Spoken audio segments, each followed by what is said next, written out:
To my class. இந்த கிளாஸ்ல நம்ம என்ன பார்க்க போறோம் அப்படின்னா 7th ஸ்டாண்டர்ட் ஃபர்ஸ்ட் டேர்ம் மேக்ஸ்ல நம்பர் சிஸ்டத்துல எக்ஸசைஸ் 1.2 தான் பார்க்க போறோம். எக்ஸசைஸ் 1.2ல 1 மார்க் தவிர மீதி இருக்கக்கூடிய எல்லா क्वेश्चन ஆன்சரும் இந்த வீடியோல வரும். வீடியோவை ஃபுல்லா பாருங்க.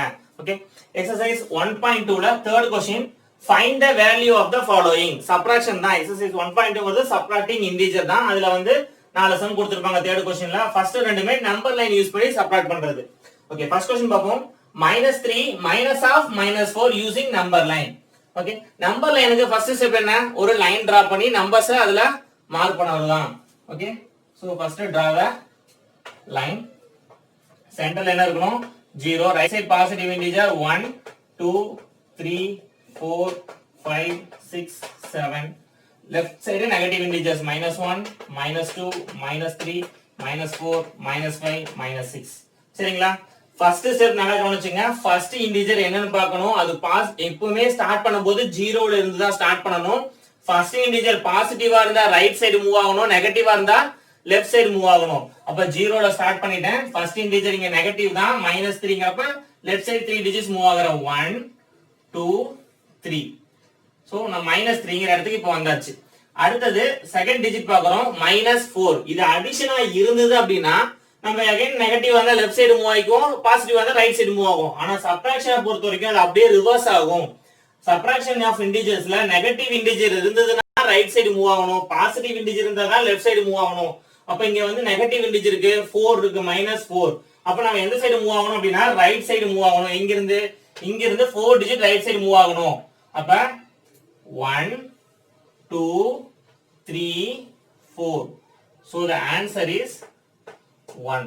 இப்படி எழுதனால ஓகே. இந்த क्वेश्चन நீங்க எழுதிட்டு எழுதினாலும் தப்பு இல்ல. -3 minus of -4 equal to 1. அவ்வளவுதான். புரிஞ்சுதுங்களா? சோ நம்பர் லைன் ரொம்ப ஈஸி தான். அதே மாதிரி தான் அடுத்த sum 7 minus of -10 using number line. இப்போ ஃபர்ஸ்ட் என்ன பண்றோம்? நீங்க ஸ்கேல் வச்சு போடும்போது கரெக்ட்டா லைனா போட்டுக்கங்க. சோ 0 போட்டுக்கறோம். Left side negative integer -1 -2 -3 -4. Right side positive integer. ஏன் நான் ரைட் சைடு அதிகமா எடுத்துக்கறேன் அப்படினா இந்த நம்பர் கண்டிப்பா ரெண்டுமே பிளஸ்ல ஆன்சர் அதிகமா ஒரு பெரிய நம்பரா வரும். 1 2 3 4 5 6 7 8 9 10 11 12 13 14 15 16 17 18. 18 வரைக்கும் டிரா பண்ணிட்டேன். சரிங்களா?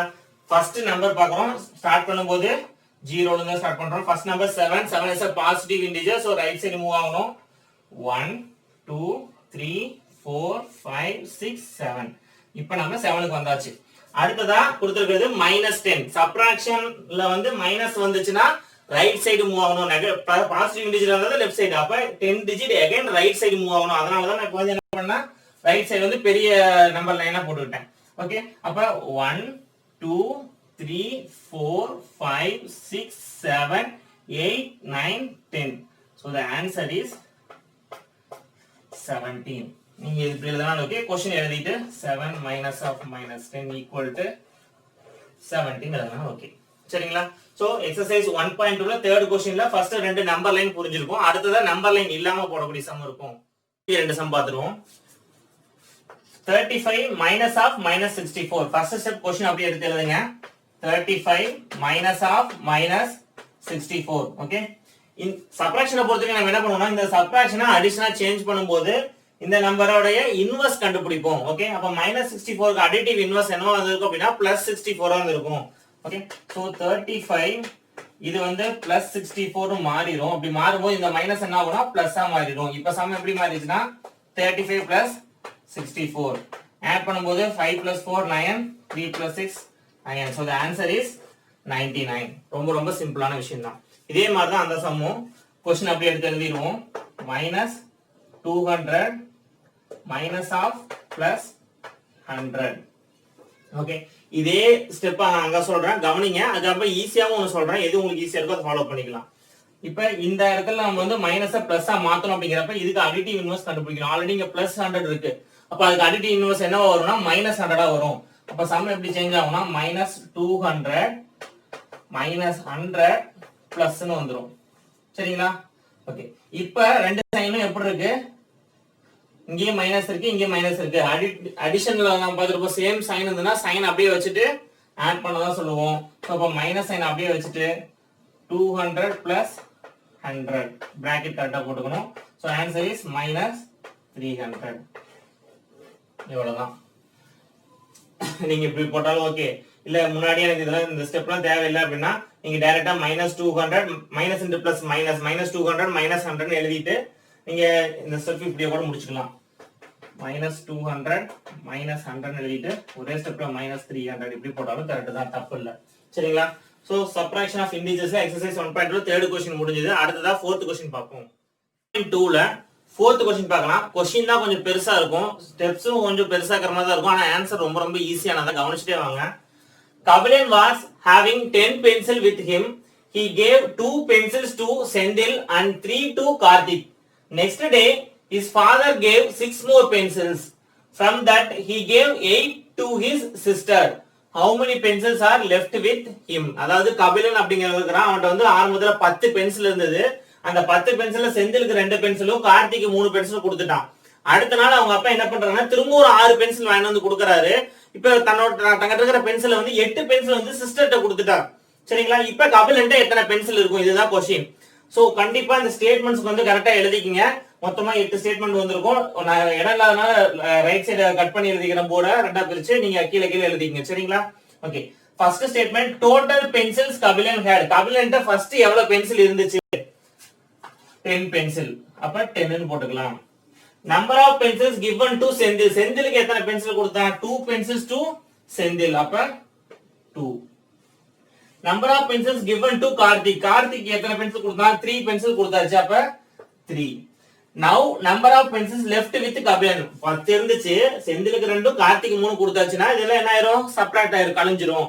அப்ப 10 minus 2 minus 3. 10 ல 2 போச்சுன்னா 8 minus 3. 8 minus 3 வந்து 5. இப்ப கபிலன்ட்ட எத்தனை பென்சில் தான் இருந்திருக்கும்? 5 பென்சில் தான் இருந்திருக்கும். சரிங்களா? Okay. Next, number of pencils got from his father. அடுத்த நாள் நெக்ஸ்ட் டே வந்து அவங்க அப்பா வந்து பென்சில் வாங்கி தராரு. எத்தனை பென்சில் வாங்கி தராருன்னா 6 more pencils. அப்ப எத்தனை பென்சில் ஆட் ஆயிருக்குது? 6 pencils. Total number of pencils he had. இப்ப மொத்தமா கபிலன்ட்ட எத்தனை பென்சில் இருக்கும்னா ஆல்ரெடி ஃபர்ஸ்ட் இருந்ததுல 5 இருக்குது. இப்ப அவங்க அப்பா 6 பென்சில் வாங்கி கொடுத்திருக்காரு. அப்ப 5 plus 6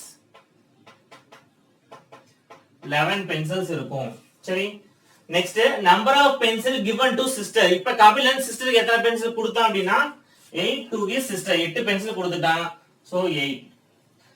மொத்தமா 11 இருந்துச்சு, அது 8 பென்சில் சிஸ்டருக்கு கொடுத்துட்டான். அப்ப மீதி எத்தனை பென்சில் இருக்கும்? now number of pencils left with Kabilan. கபிலன்ட்ட மீதி இருக்கக்கூடிய பென்சில் வந்து எவ்வளவுனா 11 இருந்துச்சு, அதுல 8 சிஸ்டருக்கு கொடுத்துட்டான். இப்ப 3 பென்சில்ஸ் மட்டும் கபிலன்ட்ட இருக்கும். நான் ஒரு தடவை சொல்றேன் பாத்துங்க. டோட்டல் பென்சில்ஸ் கபிலன் ஆரம்பத்துல கபிலன்ட்ட 10 பென்சில் இருந்துச்சு, அதுல செந்திலுக்கு 2 பென்சில் கொடுத்துட்டான், கார்த்திக் 3 பென்சில் கொடுத்துட்டான். இப்ப 10ல 2 போச்சுன்னா 8, 8ல திரும்ப 3 போச்சுன்னா 5. கடைசியா கபிலன்ட்ட 5 பென்சில் வந்திருக்கும். அடுத்த நாள் அவங்க அப்பா வந்து 6 பென்சில் வாங்கி தர்றாரு. அப்ப மொத்தமா கபிலன்ட்ட எத்தனை இருக்குன்னா முதல் நாள் 5 இருந்துச்சு, இப்போ ஒரு 6, மொத்தமா 11 பென்சில் இருந்திருக்கும். இந்த 11ல சிஸ்டருக்கு எத்தனை பென்சில் தந்துறான்? 8 பென்சில் தந்துடுறான். அப்ப 11ல 8 போச்சுன்னா மீதி 3 பென்சில் மட்டும் தான் கபிலன்ட்ட இருக்கும். சோ क्वेश्चन தான் பெருசா இருக்கும், ஸ்டேட்மெண்ட் கொஞ்சம் எழுதுற மாதிரி இருக்கும், ஆனா ஆன்சர் வந்து ரொம்ப ரொம்ப ஈஸியானது தான். ஓகே, ஃபோர்த் क्वेश्चन புரிஞ்சிருக்கும். அடுத்து ஃபிஃப்த் क्वेश्चन பார்ப்போம். ஃபிஃப்த் क्वेश्चन பார்க்கலாம். A lift is on the ground floor. If it goes 5 floors down, then moves up to 10 floors from there, then in which floor will the lift be? அதாவது lift அப்படின்னா நம்ம escalator சொல்றோம், அதான் lift. So இந்த லிஃப்ட்ங்கிறது ground ஃப்ளோர்ல இருக்கு. Ground ஃப்ளோர்ல இருந்து 5 ஃப்ளோர் கீழே போயிட்டு திரும்ப 10 ஃப்ளோர் அந்த இடத்துல இருந்து மேல வருதுன்னா கடைசியா லிஃப்ட் எத்தனை ஃப்ளோர்ல இருந்திருக்கும் அப்படின்னு கேக்குறாங்க. ஒரு சின்ன பிக்சர் மாதிரி போட்டுருப்போம் பாருங்க. இதுல வந்து இதுதான் கிரவுண்ட் ஃப்ளோர்னு எடுத்துக்கலாம். So ground floor represent 0. அப்ப கிரவுண்ட் ஃப்ளோர் நம்ம என்னன்னு சொல்லிக்கலாம்? 0. அதான் வந்து ஸ்டார்டிங், அந்த ஃப்ளோர் தான் ஸ்டார்டிங் ஆகுது. மேல போறதுக்கும் கீழே போறதுக்கும் கிரவுண்ட் ஃப்ளோர்ல இருந்து தான் போறோம். அப்ப அதுதான் லேண்ட் இருக்கக்கூடியது 0ன்னு வச்சுக்கிறோம். Okay, it goes to 5 floors down. 5 floor கீழே வருது. அப்ப இது கீழே வந்தா கம்மியா உள்ளுக்குள்ள போயிட்டு இருக்குது. அப்ப ரெப்ரசன்ட் பண்றதுக்கு மைனஸ் யூஸ் பண்ணுவோம். -1 -2 -3 -4 -5. அப்ப லிஃப்ட் வந்து இந்த ஃப்ளோர்ல வந்து இருக்கும். 5 ஃப்ளோர் கீழே வந்தோம்னா இந்த இடத்துக்கு வந்து லிஃப்ட் வந்திருக்கும். திரும்பவும் 10 floors from there. இந்த இடத்துல இருந்து திரும்பவும் 10 ஃப்ளோர் மேல போகணும். அப்ப நல்லா கவனிச்சுங்க. இந்த இடத்துல லிஃப்ட் இருக்கு, 1 2 3 4 5 6 7 8 9 10. அப்ப லிஃப்ட் வந்து இப்ப இந்த இடத்துக்கு வந்திருக்கும். சோ இந்த இடம் அப்படிங்கிறது கிரவுண்ட் ஃப்ளோர் வந்து கால்குலேட் பண்ணும்போது 1 2 3 4 5 5th ஃப்ளோர் கிரவுண்ட் ஃப்ளோருக்கு மேல 5th ஃப்ளோர்ல இருக்கு. அப்ப it goes 5 floors down அப்படினா -5 போட்டுக்கறோம். ஏன்னா கீழ போறதுனால -5. then it moves 10 floors up அப்படினா +10. அங்க இருந்து 10 ஃப்ளோர் மேல வரதுனால +10. so now the lift will be இப்ப லிஃப்ட் எங்க இருக்கும் அப்படினா ஃபர்ஸ்ட் கிரவுண்ட் ஃப்ளோர் இருந்துச்சு, அடுத்து 5 ஃப்ளோர் கீழ போச்சு, திரும்ப 10 ஃப்ளோர் மேல வந்துச்சு. so 0 -5 +10, 0 -5 -5 -5 +10ங்கறது ரிப்பீட் எழுதிட்டா 10 -5 னா 5th ஃப்ளோர், அதாவது above the ground floor. Ground ஃப்ளோருக்கு மேல 5வது ஃப்ளோர்ல லிஃப்ட் இருக்கும். ஓகே, 5th क्वेश्चन உங்களுக்கு புரிஞ்சிருக்கும். அடுத்ததா 6th क्वेश्चन பாப்போம். 6th question, when Kala woke up, her body temperature was 102 degree Fahrenheit. She took medicine for fever. After 2 hours, it was 2 degree Fahrenheit lower. What was her temperature then? அதாவது கலா அப்படிங்கிறவங்க எந்திரிக்கிறாங்க. எந்திரிக்கும் போது அவங்க உடம்பு வெப்பநிலை பாடி temperature என்னவா இருக்குன்னா 102 டிகிரி ஃபாரன்ஹீட்டா இருக்குது. சோ அவங்க என்ன பண்றாங்க, காய்ச்சலுக்காக மாத்திரை எடுக்கறாங்க. she took medicine for fever. காய்ச்சல் ஆகிறதுனால மாத்திரை போட்டுக்கறாங்க. 2 மணி நேரம் கழிச்சு 2 டிகிரி ஃபாரன்ஹீட் 2 டிகிரி ஃபாரன்ஹீட் வந்து காய்ச்சல் கம்மியா இருக்குது. அப்படின்னா இப்ப கலாவோட பாடி டெம்பரேச்சர் என்னவா இருக்கும்? So first step Kala's initial temperature initial temperature ஆரம்ப கட்ட வெப்பநிலை எவ்வளவு இருந்துச்சு? 102 degree Fahrenheit. Next after 2 hours the temperature decreased. 2 மணி நேரம் கழிச்சு எத்தனை டிகிரி குறைஞ்சிருக்குது அப்படின்னா 2 டிகிரி ஃபாரன்ஹீட் வந்து டெம்பரேச்சர் குறைஞ்சிருக்குது. now the final temperature, ஆரம்பத்துல அவங்களோட டெம்பரேச்சர் எவ்வளவு இருந்துச்சு? 102 டிகிரி ஃபாரன்ஹீட். மாத்திரை எடுத்ததுக்கு அப்புறம் எத்தனை டிகிரி குறைஞ்சிருக்குது? 2 டிகிரி ஃபாரன்ஹீட் குறைஞ்சிருக்குது. சோ 102ல 2 போச்சுன்னா 100. 102 minus 2 equal to 100 degree Fahrenheit. இப்ப கலாவோட டெம்பரேச்சர் என்னவா இருக்கும்னா 100 டிகிரி ஃபாரன்ஹீட். ரொம்ப ரொம்ப ஈஸியான क्वेश्चन தான். ஓகே, அடுத்ததா 7th question. number should be added to -17 to get -19. Question ரொம்ப ஈஸியானது தான். -17 இந்த நம்பரோட எதை ஆட் பண்ணும்போது ஆன்சர் வந்து -19 கிடைக்கும் அப்படின்னு சொல்லி கேக்குறாங்க. -17 ஓட எந்த நம்பர் ஆட் பண்ணும்போது -19 கிடைக்கும்? அப்ப இந்த நம்பர் நமக்கு தெரியாது. தெரியாத நம்பர் நம்ம என்ன எடுத்துக்கலாம்? ஏதாவது ஒரு வேரியபிள் எடுத்துக்கலாம். let us take the unknown number be x. Okay, இப்போ x தான் நமக்கு தெரியணும். அப்ப இந்த -17 இந்த சைடு போகும்போது என்ன ஆகும் அப்படின்னா அதோடைய இன்வெர்ஸ் ஆகும். அப்ப மைனஸ்ங்கிறது பிளஸ்ஸா மாறிடும். ஓகே, அப்ப எப்படி வரும் அப்படின்னா x equal to -19 plus 17. Sign வேற வேற மாதிரி இருக்கும்போது சப்ட்ராக்ட் பண்ணுவோம், டிஃபரன்ஸ் கண்டுபிடிப்போம். பெரிய நம்பர் சைன் போட்டுட்டு பெரிய நம்பர் சைன் மைனஸ் 19 minus 17 னா ஆன்சர் வந்து -2. So x equal to -2. அப்ப அந்த தெரியாத நம்பர் என்னது? -2. -17 -2 is equal to -19. புரிஞ்சுதுங்களா? சோ 7th क्वेश्चन ரொம்ப ரொம்ப ஈஸி. இவ்வளவுதான். 1 2 3 ஸ்டெப் எழுதுனா போதும், வேற எதுவும் தேவையில்லை. அடுத்ததா 8th question. First question, 8th question. A student was asked to subtract -12 from -47. He got -30. Is he correct and justified? அதாவது என்ன, ஒரு பையன்ட்ட வந்து ஒரு சப்ட்ராக்ஷன் சம் கொடுத்துருக்காங்க. -47 வந்து -2 ல சப்ட்ராக்ட் பண்ண சொல்லி அவனுக்கு ஆன்சர் வந்து -13 கிடைச்சிருக்குதான். அவன் போட்டது கரெக்ட் தானா? ஆன்சர் வந்து ஜஸ்டிஃபை பண்ணி சொல்லுங்க, கரெக்ட்டா தப்பான்னு சொல்லுங்கன்னு இருக்காங்க. சரிங்களா? இப்போ ஃபர்ஸ்ட் நாம சப்ட்ராக்ட் பண்ணி பார்ப்போம். எதுல இருந்து எதை சப்ட்ராக்ட் பண்ண சொல்றாங்க? -47 minus of -12. subtract -12 from -47. -47 வந்து -12 ல சப்ட்ராக்ட் பண்ணனும். இப்போ இந்த மைனஸ் பிளஸ்ஸா மாத்தணும்னா இதுக்கு அடிட்டிவ் இன்வெர்ஸ் கண்டுபிடிக்கணும். இந்த -47 அப்படியே தான் இருக்கும். சோ அடிட்டிவ் இன்வெர்ஸ்னா இதுக்கு +12 வந்துரும். அப்ப இந்த இடத்துல பிளஸ். சரிங்களா? இப்போ சைன் வேற வேற மாதிரி இருக்குது அப்படினா என்ன பண்ணுவோம் அப்படினா பிக்கஸ்ட் நம்பரோட சைன் வச்சிட்டு டிஃபரன்ஸ் கண்டுபிடிப்போம். டிஃபரன்ஸ் மீன்ஸ் சப்ட்ராக்ஷன் தான். அப்ப இதுல 47 தான் பிக்கஸ்ட் நம்பர், அதோட சைன் வந்து மைனஸ் இருக்கு. அப்ப மைனஸை காமனா வச்சிட்டு 47 - 12. 47ல 12 போச்சுனா 7 - 2 5, 4 - 1 3. ஆன்சர் வந்து என்ன வருது? 35. முன்னாடி ஒரு மைனஸ் இருக்கனால -35. ஆன்சர் வந்து -35 வந்திருக்கு. ஆனா அவனுக்கு என்ன ஆன்சர் கிடைச்சிருக்குன்னா -30 கிடைச்சிருக்குது. So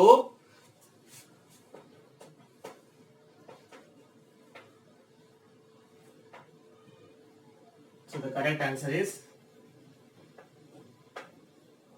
-35 -30 is wrong. Simple முடிச்சிட்டு போ. -30 is wrong. The correct answer is -35. Okay, சரி.